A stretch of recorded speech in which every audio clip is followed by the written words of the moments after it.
Hey guys, John Moon here with a very, very special episode of the Stock Market Secrets, a late night one, which is super exciting.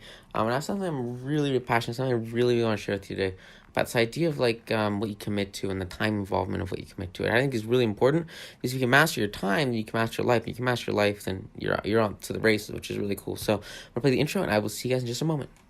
So the big question is this: how do investors like us, who don't have a PhD in finance or millions to start investing, how do we grow our bank accounts to build real savings and retirements, and yet still have the time to do what we really love? That is the question, and this podcast will give you the answer. Awesome! All right, cool. So today was just so much fun. We were doing trades this morning. I made 10-15%. It was ridiculously cool. On this View app breakthrough that came in at 11:40. I haven't had an 11:40 trade in or 10:40. Later in the afternoon. I hadn't had one of those in a while, so it was nice to have one today. But the big shebang was we had this stats final today, which is I don't know, it's kind of crazy because basically the entire year I had to take this class just to have a class so I could be a fully enrolled student. And I applied to 800 classes, and the way it works is there's a first stage of admissions and a second stage of class admissions. And when I got to applying for classes, the only thing I could apply for, I needed to have electives, or I needed to have more classes. I applied to 800 classes. All of them were full, except for stats and some other English class I took. So it was literally the only class I was physically able to take, which sucks because of taking the exact same class before. So it was basically just this huge waste of time. And that's kind of what I want to talk to you guys about today, because time's literally your most valuable asset. And when you think about things that you're going to commit to, for example, this class, it was, an hour every, 2 days a week. But in reality, it's a lot more than an hour. Now, obviously, there's stuff like homework, and I'm not going to really focus on that because most of the things in the real world don't have, homework unless you have paperwork or stuff. But what I really want to focus on here is this idea of travel time. And you guys might have heard me talk about this a little bit before when I talked about scooters and why I think it's so immeasurably valuable to be able to rent a scooter for a couple of cents or maybe $1 and save 20 or 30 minutes of your time walking. Today I spent about an hour, I'd say probably 45 minutes of my time just walking. And the reason why is because this test got done today, the final got done today at 5, and all the buses stopped at 5. And I was on the complete opposite side of campus, in the business school at Tech Square, and it's basically 45-minute walk, and you, especially if you add in a stop to the dining hall, and just not even including time eating, just time walking, because it's just a big walk. And I would run, but I was holding a laptop, and so I don't want to mess up my laptop, and I didn't have a backpack, and it's just this big mess. And obviously it doesn't really matter what your situation is. My hands were maybe a little bit full. I had this paper I printed out. It was 40 pages. Well, it wasn't a page. It was the sales page for the first upsell, because we were reviewing everything, which is kind of exciting. But anyway, this class, it wasn't just 2 hours a week. It was obviously the time to get back. It's about an hour and a half class, but whatever.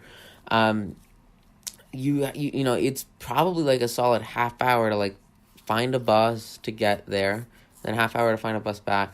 Maybe 10-15 minutes if you use a scooter, which is really, really nice. You can buy back some of your time. I'm a huge fan of, in any way possible, buying back my time, whether that means, using faster transportation, more convenient transportation, or, growing your team and growing yourself by expanding your sphere of influence with a group of teammates around you that can help you with your professional work, doing the things that maybe aren't your A game. So, for me, today I made a ton. I made what I made today in, trading is what most people make in about a year. And so, that's obviously, that's my A game, that's my area of expertise, and that's my specialty. And dude, holy crap, I had a student today, Jake, absolutely freaking crushed it. He made he's up 70% this week, all trading short-term options. I thought it was just crazy. I think he's doing some insanely cool things. It's just super, super fun to see it happen. And I know that that's my area of expertise. It's investing, and then helping other people learn how to invest, and then empowering them to invest, which is so in line with my long-term goals, something I'm really, really passionate about.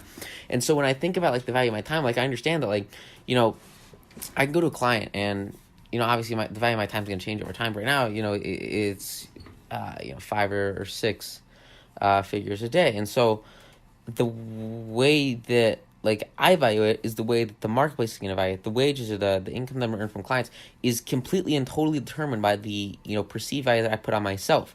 And so for me, like right now, I'm kind of younger, so like, I don't know, I do like $100 an hour, and that works out really, really well for a lot of my clients, and it works out well for me. It's kind of about where I'm at right now, and obviously that changes over time.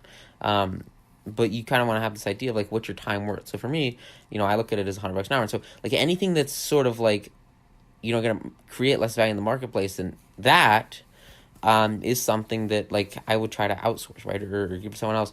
And at the same time, like if I'm looking at whether or not I should pay a couple of bucks for a scooter that's going to save me half an hour, well, let's see, what's half an hour worth to me? If half an hour is worth more than a couple of bucks, then bet your ass. Like it's like simple math, of course, right? And so what I want, so here's the deal, right? So we're looking at like class registration for next semester, and looking at a lot of these classes, and most of them are kind of like this, it's just like boring stuff. You're maybe not really gonna ever use. I don't know. We'll see. But there's this key concept, this foundational concept that I think is so crucial, because like most people look at just like the amount of hours that are in the class, and obviously sort of like they add a little bit of homework, but like transportation is so huge, because like if you look at like quality of life, and if you look at personal happiness across the world, and you look at studies on it, I've seen so many studies on this, and you can literally predict there's a very, very, very, very, very, very strong correlation in personal happiness and satisfaction and commute time. The higher your commute time gets, the sadder you are. And it's just a sad fact, but it's totally completely true.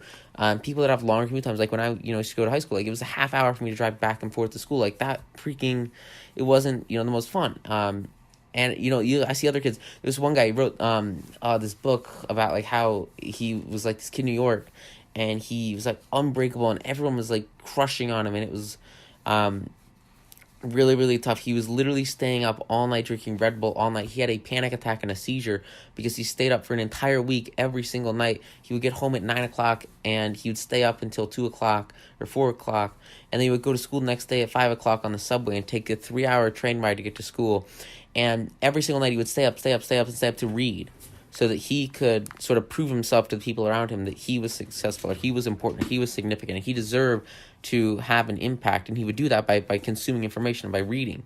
And like I was looking at this guy, and I'm like, holy crap, because like obviously sleep is so important, but it made me realize like there are a lot of people where like you have super long commute times, or like for me, like I'm literally wasting hours of my day trying to get back and forth to classes, and it's like that's seriously going to hinder, first of all, your productivity and your output, but most significantly, like your personal satisfaction and happiness. Like, can you imagine sitting on a subway for upwards of an hour, 2 hours, 3 hours a day just to get to work or school or whatever? Like I just couldn't believe that. And obviously there are things like, this podcast. There are things like, books or courses or audios and stuff that you can, do, especially if you're not driving. It's a lot easier. If it's like public transit or something, you can read a book or something. But it's like, your output isn't going to be as intense as if like you're only solely focusing on that one thing. And you don't really want to go halfway. I mean, it's either, you think about it like a diet plan, right? Like you have this plan for your diet, and like if you follow a third of your diet, you're not going to get a third of the results. You're going to get you're going to get zero. If you follow half of the diet, you're not going to get half of the results. You're going to get you're going to get zero. The only way to get results is to follow it 100%. The only way to get results is to go all in. And it's the exact same thing with the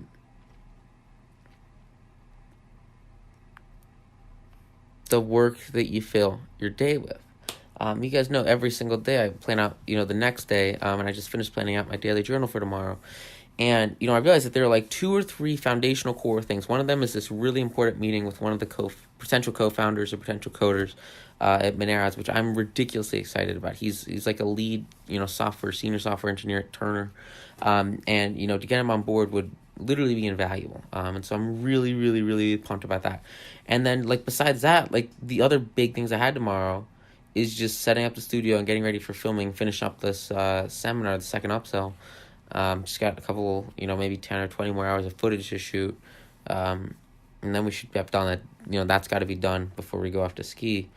And then I just want to trade and meet my man and go have personal mom. And it's like, that's all I want.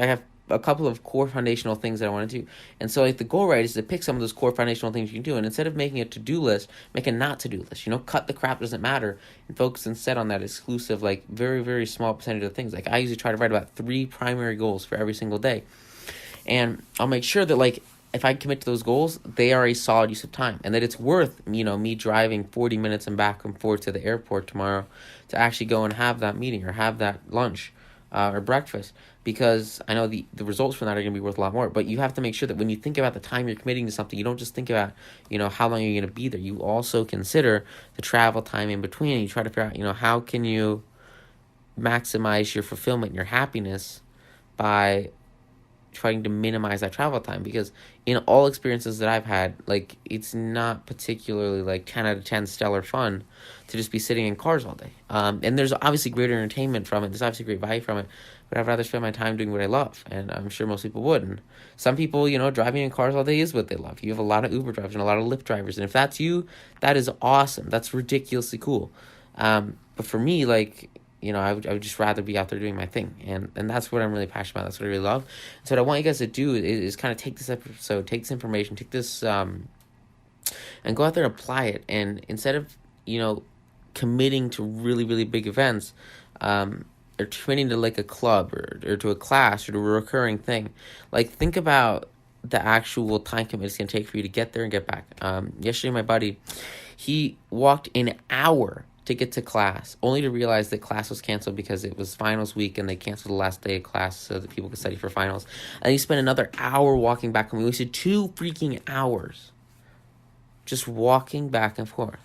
And there's this argument that, sure, you can listen to podcasts like this and stuff like that, but like, dude, you're not going to be getting the most out of your day if you're just like blowing away hours and hours and hours.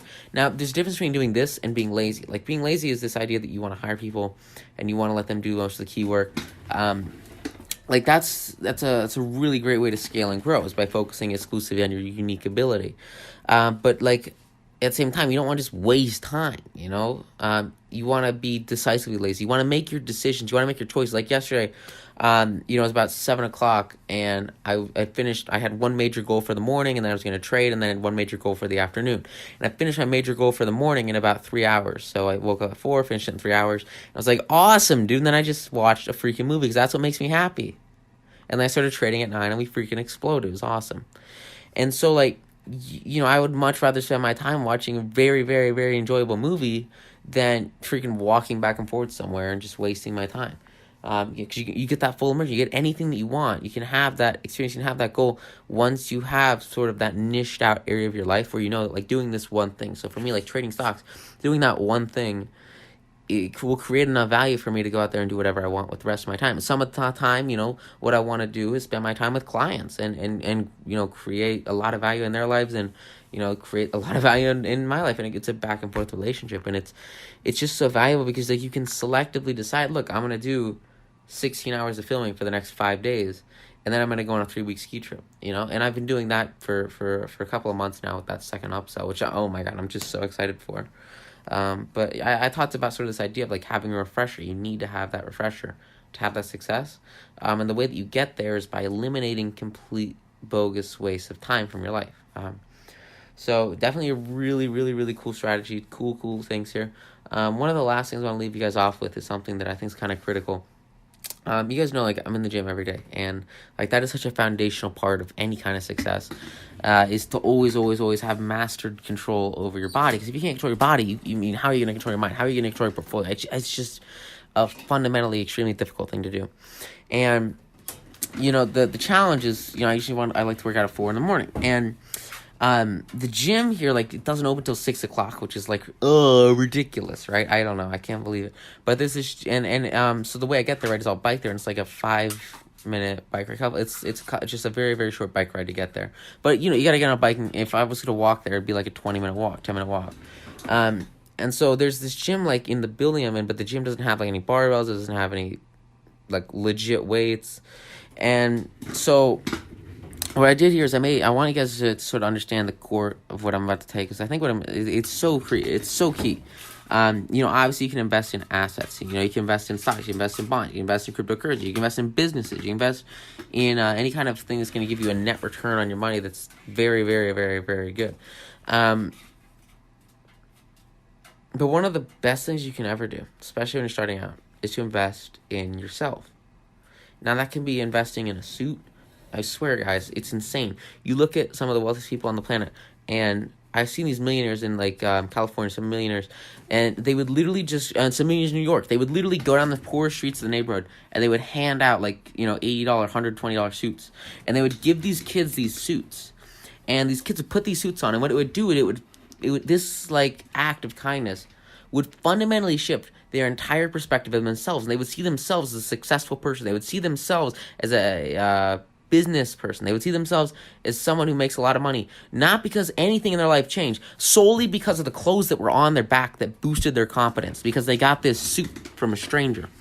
And so if you can go out there and just get make an investment in yourself, get yourself a suit, and just it explodes your confidence. People will treat you so much differently, and you will become totally separated from masses just because of how you express yourself and how you dress yourself. Now, another cool strategy is investing in education, right? That's foundational. That's key. I mean, you guys know anything I do, I'm all about it. I invest thousands in it, and it's just one of the biggest returns you can ever get. Is investing in your education. And that has just been so critical for literally all aspects of everything I do, especially in creating an online business. And it's something I wish I could have done when I was trying to get into personal finance and investing. And it's something that I'm very, very proud to, give others the opportunity to do, is invest in their education with 9 to Noon. And I mean, with all the courses and all the content, it's all for this idea that you get education and then it turns into just multiple 10x multiples, 100x multiples of cash. It's so powerful. And you see these you invest in this course and you get something from it that you can turn into 6 figures. What would you pay for that course? The answer is freaking anything, right? If you can turn something into 6 figures, that's worth so much more than the measly cost of a course. Or 7 figures, or 8 figures, 9 figures, just grows and grows. That's something I kind of really try to teach in Think Grow Rich course. But the core, okay, so those are the first two. But this third one is something that's it's a little bit bigger. It's an investment in yourself to get your time back. And this is what I want to finish on, because this is really important. Now, we kind of covered earlier this idea of getting scooters or getting bikes or something, or investing in transportation. And that's awesome. But there's this other thing that is really huge, and it's the idea of bringing what you need to you. So for me, I really, really, really, really kettlebell swings are absolutely freaking amazing. I don't know if you guys read The 4 Body. It talks about this idea of kettlebell swings. They are just berserk. And so I'll do kettlebell swings all the time. They're my favorite. They don't have kettlebells at the gym. They have 5-pound kettlebells, which is pathetic. So go on Amazon, all right, and you freaking buy whatever kettlebell. I got 35-pound kettlebell. I should probably bump it up to 40 or 50 soon, which I'm kind of excited about. But I just you pay the money, you make the investment in yourself, and you say, I'm going to get this kettlebell. Or, a long time ago when I was in North Carolina, I said, I'm going to get this bench press because there wasn't a gym to go to. And you just freaking do it, man. And, when your money's on the line, when your butt's on the line, you've invested in yourself. Now it's your commitment to yourself to actually go out there and freaking use it and do it. And as soon as, you're on the line and you've made that investment in yourself, you made that investment in a physical object so that now, I don't have to, walk 10 minutes or 20 minutes to the gym to do kettlebell swings. I can just pick it up. It's right freaking there. What's that do? It saves me time. It also puts a constant reminder in me that I have a commitment to myself to be more, to do more in all areas of my life, not just fitness, right? It's everything, and so it's so critical, if you can save, your time, or if you can create a constant reminder of your duty to yourself, that you just pull the trigger and make that investment in yourself. It doesn't matter. It doesn't have to strictly be clothing. It doesn't have to strictly be status symbol crap. It doesn't have to strictly be education. It can be literally anything you can think of that would dramatically increase the output of your life. Not necessarily the quality of your life. I can buy Gucci slippers all day long. They're probably not going to increase my output. But something that will increase your output, something that will have a net return over time. $400,000 watch might not have a very great return for me, but something like, a $40 book might freaking be amazing. All the $40 books I've seen in my life are absolutely phenomenal. I remember at my 9 to noon, it's like $40 on Amazon, $35. And like, dude, I have mad respect for anybody that publishes like a $40 book, because all the $40 books I've read have been absolutely freaking amazing. And I know for a fact, like, why it is because I remember how much energy and effort and time and work that went into 9 to noon. And when it first went out, it was like $40, sold hundreds of copies. It's freaking national bestseller instantly. And my point here is that you get a ridiculous amount of value, so much more than you'll put in. And that's, I mean, books are a great example too. I'm looking at this textbook by, I think it's Schwartz. I can't remember. Like Eugene Schwartz. It's like a $400 textbook, about like copy. And I'm like, dude, like, I know that could change my business. I know it could change my life. And so like, I'm going to find a way to get it, because I know that investment will have a humongous return, and it's investment in myself. It's an investment in my ability to grow, my companies and to succeed more. And once you start making those investments, start seeing returns on those investments in the marketplace results that you create, you're going to be on a freaking geometric growth curve, because now you can get more education, now you can get more specialization, now you can get more skills, now you can get more team members. And as soon as that happens, everything just takes off. So yeah, some really, really, really powerful concepts here today, guys. Hope you got a ton of value as podcast. Go out there, apply it, absolutely crush it. And I will see you in the next episode. Thank you. Bye. Want more stock market secrets? If so, you'll get your free copy of my best-selling book, 9 to Noon. You get your free copy plus $11,176 of unannounced bonuses it took me years to uncover, completely for free at 9tonoonsecrets.com. Inside 9 to Noon, you'll find the top 38 secrets you can use to double your portfolio every 2 years and make upwards of 10% daily.